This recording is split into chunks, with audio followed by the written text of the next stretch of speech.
you might all know that my carrier heat pump was making a loud noise today. When we're cleaning the coils in the unit, it started making a weird noise, and all of a sudden the unit sounded terrible. So I'm going to do a startup of it really quick since my dad is done doing it. So I'm going to go ahead and start this thing up. Hopefully it doesn't sound bad.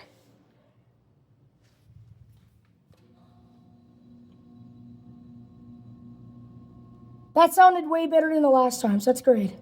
Great news to hear. So the compressor stopped doing it. That's crazy. It usually does that when the power outage is going on, but mostly this time it was no power outage, and it was just doing it randomly. I don't know what happened, but maybe the coils were clogged.